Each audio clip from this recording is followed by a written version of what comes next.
Di dalam mengelola negara, pilihlah manusia yang mempunyai new mind terhadap masa kini dan masa depan. Kalau perlu dipertanyakan kepada siapa saja yang bercita-cita ingin mengelola negara ini pada saat ini dan ke depannya.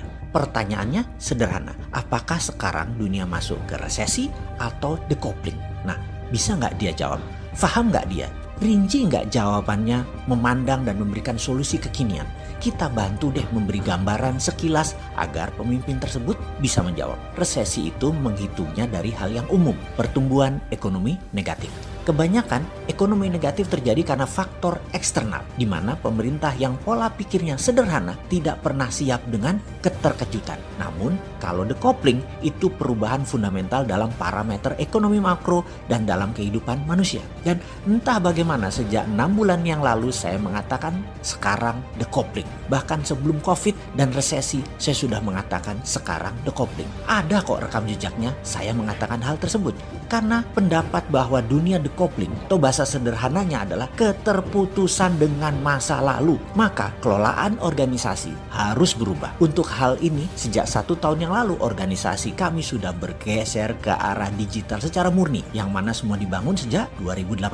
Efek decoupling tambah COVID, tambah resesi, tambah perang Tiongkok Amerika. Ini seru, ini peluang. Sebelum kita bahas peluang, kita bahas lebih dalam tentang decoupling. Saat ini ada 20% pekerjaan jenis baru yang 10 tahun yang lalu tidak ada. Misalnya profesi Chief Content Creator, jenis pekerjaan digital marketing. Itu macam-macam profesi yang 10 tahun yang lalu belum ada. Lah sosmed juga belum ada kok 10 tahun yang lalu. Masih belum semasif sekarang. Sungguh banyak profesi yang baru muncul bahkan di 3 tahun ini, misalnya yang namanya graphics designer. Dulu kerjanya hanya di dunia percetakan, di dunia media. Mendadak dunia cetakan berkurang jauh, bergeserlah mereka ke sosial media. Kebutuhan mendadak meningkat menjadi 1000% setiap tahunnya sejak 3 tahun terakhir ini. Profesinya ada sejak lama, namun mendadak menjadi kebutuhan utama. Itu siapa yang kira? Di masa depan, di tahun 2030 ke sana, diperkirakan ada 60% bidang usaha dan profesi baru yang saat ini belum ada modelnya. Belum tahu apa itu barangnya. Sehingga profesi dan bidang yang saat ini ada, 10 tahun ke depan, 60%-nya bisa hilang atau less needed, kurang dibutuhkan. Semua ini karena kehadiran digital yang terus merubah bentuk ekonomi, sosial, dan budaya sebuah negara dan dunia. Bank akan jadi digital, di mana profesi teller hilang dalam 5 tahun ke depan. Cabang bank akan tutup besar-besaran dalam 5 tahun ke depan. Banking berubah, dunia funding berubah, dunia lending berubah juga. Aturan mainnya semua berubah. Hakim lapangan atau otoritas keuangan mendadak bingung dengan caranya dan cepatnya tumbuh dunia digital. Mau disemprit karena offside, mereka main kasti. Ya nggak bisa disemprit lah. Dilarang di Indonesia, mereka buka di Singapura, main lewat udara, langsung global. Pemerintah Indonesia nggak bisa apa-apa juga. Apalagi pemerintah yang gagap tidak bervisi digital. Sering keloloten, gelegean, dan kagetan. Bahkan militer pun didigitalkan saat ini. Kalau pengelolanya agresif. Tentara garis depan itu robot, bisa droid, bisa manusia dengan robotic arm atau leg, atau pasti terkoneksi dengan satelit. Bener deh, kalau saya kan Sontoloyo, maka pasti saya ubah abis-abisan itu departemen sesuai dengan kebutuhan zaman. Pilar manajemen negara diwakili kementerian kita akan ubah. Ada 7 menteri utama yang mengerjakan Ipolek Sosbud Hankam. Departemen pertahanan berubah menjadi departemen perang atau Minister of War. 7 macam jenis perang harus punya deputinya.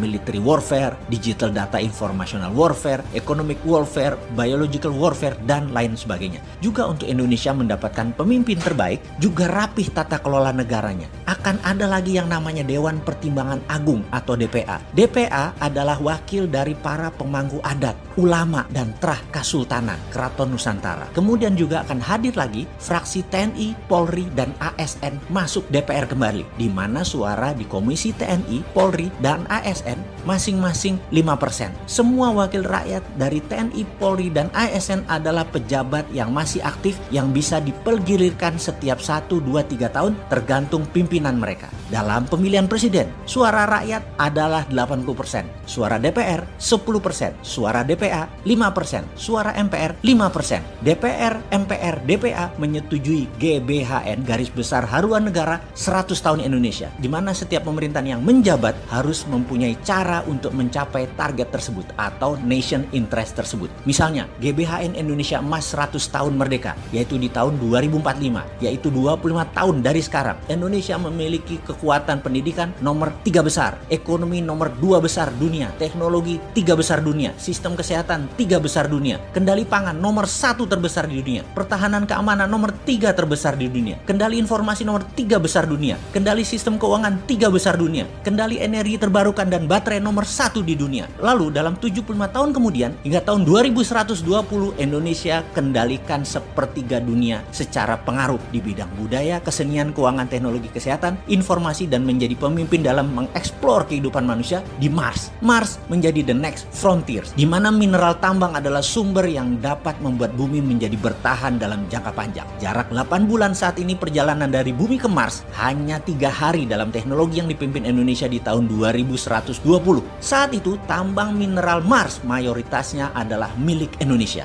Ini sontoloyo kan otaknya? Ya begitulah kalau mau menang bernegaranya. Jangan menarget yang tanggung-tanggung. Masa mimpi aja nggak berani? Emang mimpi dibaserin?